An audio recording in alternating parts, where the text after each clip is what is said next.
मुअज़्ज़ज़ नाज़रीन गिरामी, इससे पहले आप इस कहानी की 23 किस्तें सुन चुके हैं। अब 24वीं किस्त मुलाहिज़ा फरमाएं।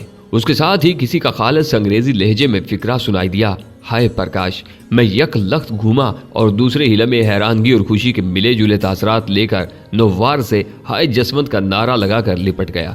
इस मर्तबा जसवंत का हुलिया देखकर मुझे भी उसके जसवंत होने पर यकीन नहीं आ रहा था। उसने धारीवाल शूटिंग का बेहतरीन सूट जेब तन कर रखा था। चेहरे पर सुनहरे फ्रेम की गहरे शीशे वाली ऐनक और सर के बालों का रंग स्याह की बजाय हल्का सुनहरी, राजपूतों के मखसूस अंदाज में घनी और बल खाती मूछें, दाढ़ी का नामो निशान भी दिखाई नहीं पड़ता था। उंगली में पहनी सोने की भारी अंगूठी और उसी मुनासबत से हाथ पर बंधी कीमती घड़ी उसके किसी रियासत के वली अहद होने का ऐलान कर रही थी। उसका ये रूप मेरे लिए हैरान को नहीं चौंका देने वाला भी था। मेरे पिछले तमाम अंदाजे जो उसके मुतल्लक मैंने लगाए थे गलत साबित हो चुके थे। उससे पहले मैं उसे एक अनपढ़ और महज स्मगलर नुमा जासूस ही जान सका था, क्योंकि उसने पिछला मिशन मेरे ज़ेरे कमान किया था। लेकिन अब उसका ये रूप देखकर मुझे यकीन होने लगा था कि ये तो कोई बहुत ही आला पाए की चीज़ है। कम अज़ कम मुझसे खासा सीनियर एजेंट। बड़ी बेतकल्फी से उसने मेरा हाल दरियाफ्त किया और हम दोनों अपनी दानिश में मोगा के सबसे बेहतरीन होटल की तरफ रवाना हो गए। श्रीमान जी, मेरा शुभ नाम जसवंत नहीं ठाकुर रघुवीर सिंह है। जसवंत तो अजीज़ व अकारब मुझे प्यार से कहते हैं। आप चूंकि मेरे बचपन के दोस्त हैं, बीकानेर में हम इकट्ठे ही मैट्रिक तक पढ़े थे। उसके बाद मैं तो यूरोप चला गया, जबकि आप इंडिया में ही धक्के खाते रहे। ये अलग बात है कि आप भी आला तलीम याफ्ता और अपना कारोबार रखते हैं। उसने होटल में बैठते ही अपना तारुफ करवा दिया। मैं टुकर टुकर उसके मुंह की तरफ देखे जा रहा था। वंडरफुल, मेरे मुंह से बेइख्तियार उसकी तौसीफ में निकला। मुझसे कुछ कहा? उसने चाय प्याली में अडेलते हुए पूछा। आप तो महाराज मेरी तौकात से भी ज्यादा बड़े जासूस निकले। जवाब में वो सिर्फ मुस्कुरा कर रह गया। ठाकुर रघुवीर सिंह ने मुझे मिशन की तफसीलात से आगाह किया। तीसरे रोज उसकी दिल्ली में मौजूद गर्लफ्रेंड के पिता, जो विंग कमांडर थे और एक अहम नोयत की कॉन्फ्रेंस में शिरकत करने वाले थे, उस कॉन्फ्रेंस से मुतल्लिक अहम फैसलों के उन्होंने नोट्स तैयार करने थे। ये नोट्स ठाकुर के ख्याल के मुताबिक, चूंकि पिछले हफ्ते से वो विंग कमांडर और उसकी जेरे निगरानी था और ठाकुर की उसके घर में आमदो रफ्त भी थी, उसके ब्रीफ केस में होंगे। हमने उनकी नकल तैयार करनी थी और वो भी इतनी होशियारी के साथ कि दुश्मन को उस हरकत का इल्म न होने पाए। दूसरी सूरत में दुश्मन होशियार हो जाता और अपने तमाम मंसूबे तब्दील कर देता, ख्वाह उसके लिए उसे कितना ही नुकसान क्यों न बर्दाश्त करना पड़ता। मैं चूंकि दस्तावेजात की फोटोकॉपी का माहिर था, उसके अलावा ठाकुर रघुवीर सिंह को भी, जो हकीकतन मुझसे आला दर्जे का एजेंट था, मेरी सलाहियतों पर एतमाद था। और बकौल उसके कि पिछला मिशन तो सिर्फ ट्रायल मिशन था, जिसमें उसने मुझे परखना था। चूंकि मैं उसके मायार पर पूरा उतर चुका हूँ, इसलिए उसकी ख्वाहिश के मुताबिक उसके साथ नथी कर दिया गया हूँ। दो जासूस जब मिलकर काम करते हैं तो असल में वो अपनी जिंदगी के खतरनाक तरीन मरहले में दाखिल होते हैं, क्योंकि एक आदमी से ये तवक्का की जा सकती है कि वो अपने ताई सोच समझ कर कदम उठाएगा और गलती भी हुई तो उसका खुमियाजा उसे अकेले ही भुगतना पड़ेगा। लेकिन दोनों के इकट्ठे काम करने में सूरत हाल जरा नाजुक किस्म की हो जाती है। एक एजेंट की मामूली सी गलती दूसरे को भी उसके साथ ही ले डूबती है। गो के एक दूसरे पर एतमाद किए बगैर इकट्ठे काम करना मुमकिन नहीं होता। उसके बावजूद दोनों जासूस अपने जाती तहफ़्फ़ुज़ के लिए और अपनी ट्रेनिंग के मुताबिक भी इस बात के पाबंद होते हैं कि वो एक दूसरे को अपने सेफ हाउस और अपने मुतल्लिक किसी भी ऐसी बात से आगाह नहीं करते जो एक की गिरफ्तारी की सूरत में दूसरे के लिए परेशानी का बायस बन सके। हत्ता कि उन्हें एक दूसरे को अपना असली नाम बताने की इजाज़त नहीं होती। दौरान तरबियत ही जासूसों का मिजाज कुछ इस तरह का बन जाता है कि वो एक दूसरे से लाख मोहब्बत करने के बावजूद सिवाय अपनी जरूरत के और किसी चीज़ में दिलचस्पी नहीं लेते। अगर ठाकुर मुझे अपनी गर्लफ्रेंड के घर कारनामा करने ले जा रहा था तो सिर्फ इसलिए कि उसके बाद उसे पर्दा स्क्रीन से हट जाना था। वैसे भी उसने अपना तारुफ विंग कमांडर की बेटी से एक सैलानी आदमी के रूप में करवाया था। उसका कोई खास ठिकाना नहीं था, आज यहाँ कल वहाँ। अगर विंग कमांडर की सुपुत्री उसकी दोस्त बनी थी तो सिर्फ उसकी दौलत और खानदानी वजाहत की वजह से, क्योंकि आला सोसाइटी की भारतीय महिलाओं को ऐसे प्रिंस की तलाश रहती थी जिनकी मईत में किसी क्लब में बैठकर वो अपनी हमजोलियों में न सिर्फ रोब गांठ सकें बल्कि उन्हें जलाकर खाक भी कर सकें। जाहिर है इस मकसद के लिए उसकी फ्रेंड को ठाकुर रघुवीर सिंह से ज्यादा अहम शख्सियत और कौन सी मिलती। थोड़ी देर बाद हम वापस लुधियाना जा रहे थे, जहां से एयर इंडिया के एक फोकर फ्रेंडशिप जहाज में बंगाली एयर होस्टों की मेहमानदारी से लुत्फ अंदोज होते हुए हम करीबन शाम के करीब दिल्ली एयरपोर्ट पर लैंड कर गए। इसी असना में मेरे जिस्म में भी एक कीमती सूट मुंतकिल हो चुका था। ठाकुर तो पाइप से जी बहला रहा था, जबकि मुझे बादल नखास्ता कीमती सगार का सहारा लेना पड़ा। एक ही सगार ने चारों तबक रोशन कर दिए थे। मैंने ठाकुर से माजरत करना चाही तो उसने सिर्फ इतना कहकर मेरी तसल्ली कर दी, श्रीमान आप किसी गुरुद्वारे में भजन खुदा नहीं करने जा रहे, दिल्ली में बतौर अहम शख्सियत VIP कयाम फरमाने जा रहे हैं। दिल्ली के एक 5 स्टार होटल में पहले ही एक शानदार डबल बेड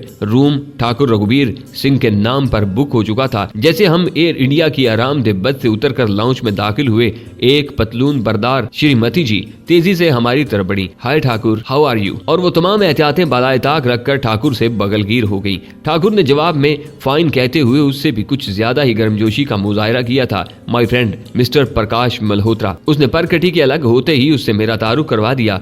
मीना चक्रवर्ती। विंग कमांडर की सुपुत्री ने गर्मजोशी से मुझसे मुसाफा करते हुए अपने माथे पर गिरी बालों की डिट को झटका देकर अलग किया। उस झटके ने जहां उसके तमाम अज़ा को हिलाकर रख दिया था, वहां मैं भी दहल कर रह गया था।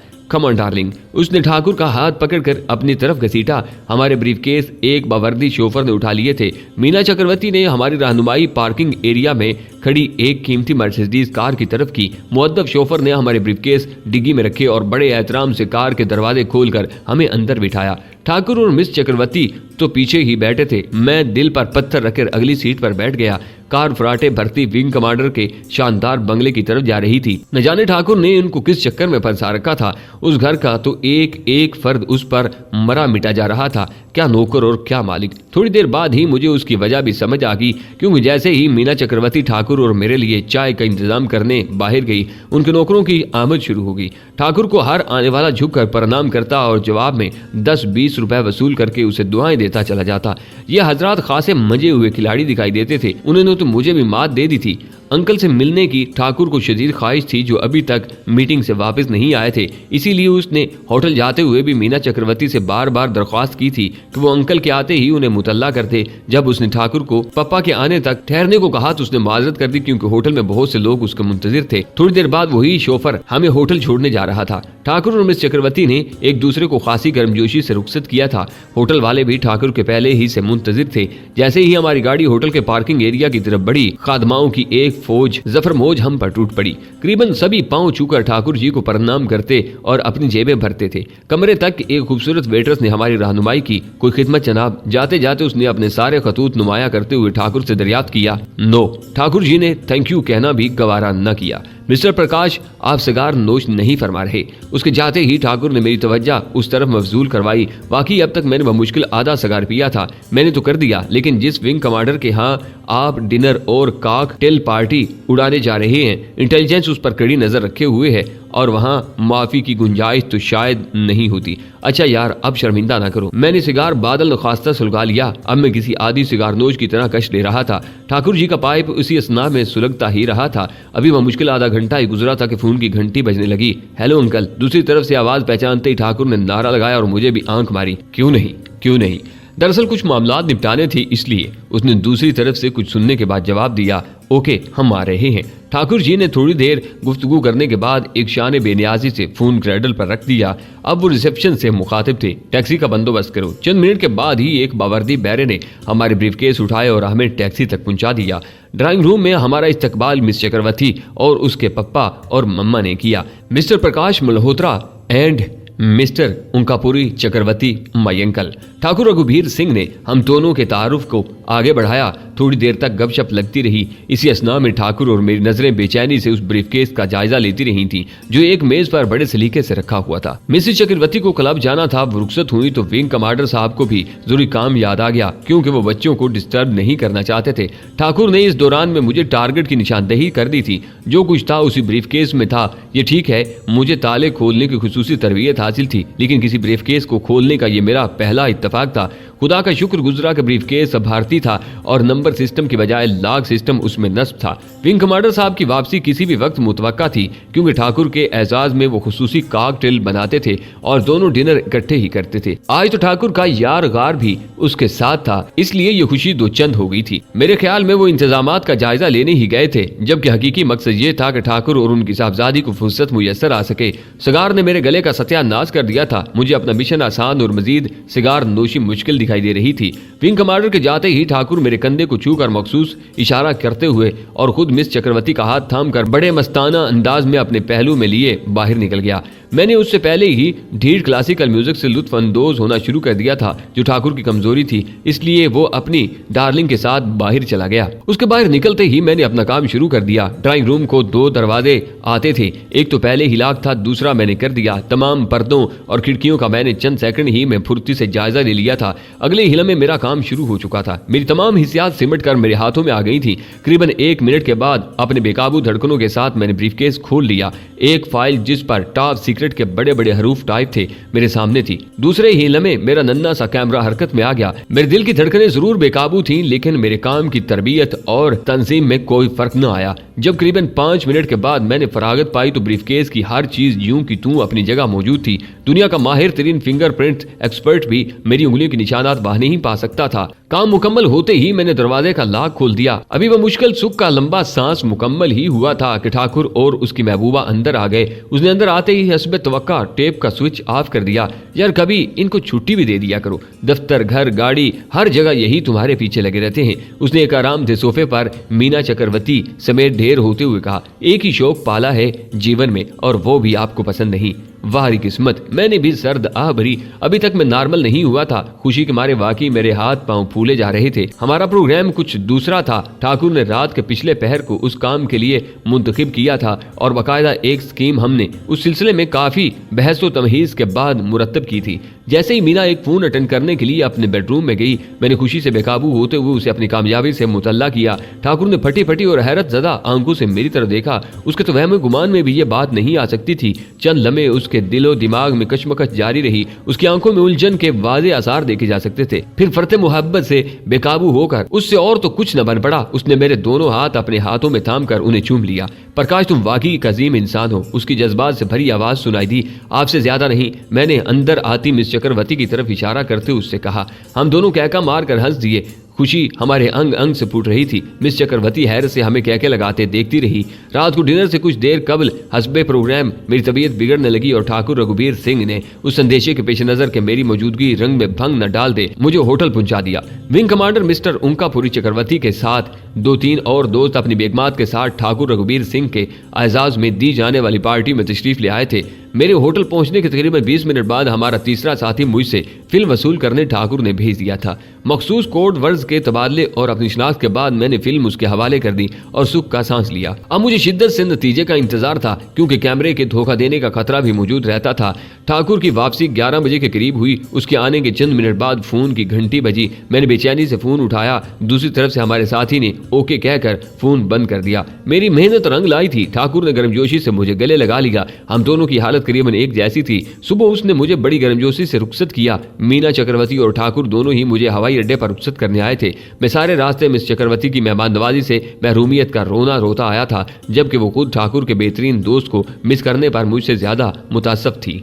लुधियाना की बजाय मैंने घर जाना बेहतर समझा और हवाई अड्डे से सीधा रायकोट आ गया, जहां पूनम बेचैनी से मेरी मुंतजिर थी। कहाँ गायब हो गए थे श्रीमान जी? उसने कमरे में दाखिल होते ही बड़ी शिकायत अमेज लहजे में पूछा। तुमसे बचकर कहाँ जा सकता हूँ? मैंने उसकी झील जैसी आंखों की गहराई में डूबते हुए जवाब दिया और पूनम के गालों पर हया की सुर्खी नाच गई। वो दुपट्टे के पल्लू को उंगली से मरोड़ती मेरी तरफ देखे बगैर वापस भाग गई। बिस्तर पर गिरते ही मैं नींद की आगोश में समा गया। मेरी आंख कदमों की धड़ धड़ की आवाज से खुली थी। यूं लगता था जैसे फौज का पूरा ब्रिगेड अंदर घुस आया हो। मेरा ज़हन फौरन कल के वाकयात की तरफ पलटा। यहाँ ऐसी कोई मुश्तबा चीज मौजूद नहीं थी जो मेरी शनाख्त करवा सके। नीचे सहन से चीखों पुकार की आवाजें भी आने लगी थी। मैंने बिस्तर से उठने में चंद सेकंड लगाए थे और अभी वो मुश्किल खिड़की तक ही पहुंचा था कि दरवाजा टूटकर अंदर आ गिरा। दूसरे लम्हे किसी ने मुझे गिरबान से पकड़कर बाहर की तरफ खींचा। मैंने नजर उठाकर देखा वो पुलिस का कोई थानेदार था। कमरे में 3-4 पुलिस वाले उसके साथ ही घुसाए थे।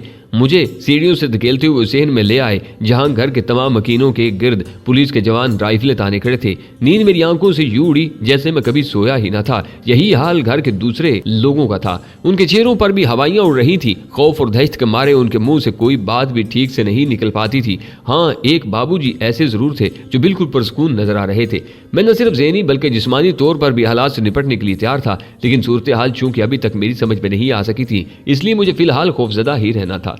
छोटे से मकान से पुलिस जोंकों की तरह चिमटी हुई थी। मंडियरों पर भी पगड़ी बरदार सिपाही राइफलें ताने नजर आ रहे थे। चंद मिनट में अड़ोस पड़ोस के मकानों से भी रोशनियां बाहर झांकने लगी। इस तूफान बदतमीजी ने हमसायों को भी जगा दिया था। ये अलग बात कि एक दफा पुलिस को देखने के बाद दोबारा उस तरफ देखने की हिम्मत किसी को नहीं हुई थी।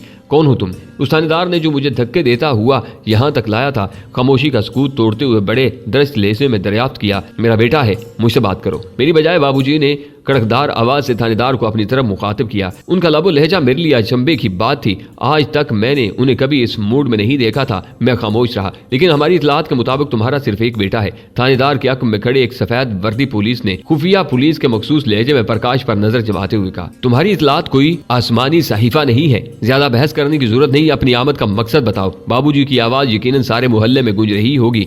मिस्टर महावीर प्रसाद, हम तुम्हें डिफेंस ऑफ इंडिया रूल्स के तहत गिरफ्तार कर रहे हैं। उसी थानेदार ने बहस से बचने या किसी मसलहत के पेश नजर बाबूजी से कहा, तुम बहुत बुज़दिल हो। मुझसे बूढ़े आदमी को पकड़ने के लिए इतने हंगामे की क्या जरूरत थी? बाबूजी के तंज ने थानेदार को काट कर रख दिया था। मिस्टर प्रसाद, आप हमारे बजाय ये बहस कोर्ट में कीजिएगा। उसने ये फिक्रा मुस्कुराते हुए शायद माहौल की तलखी को कम करने के लिए कहा था। उससे पहले कि बाबूजी कोई और बात करें, उसने वारंट गिरफ्तारी निकाल कर उन्हें दिखा दिया। ठीक है, लेकिन इस बदतमीजी के लिए तुम्हें जवाबदेही करना पड़ेगी। उन्होंने पुलिस के सिपाहियों की तरफ इशारा करते हुए कहा। पुलिस की इस तरह आमद ने माहौल खासा खौफनाक बना दिया था। घर में कोई भी बाबूजी की इस तरह ड्रामाई अंदाज में गिरफ्तारी के लिए ज़हनी तौर पर तैयार नहीं था।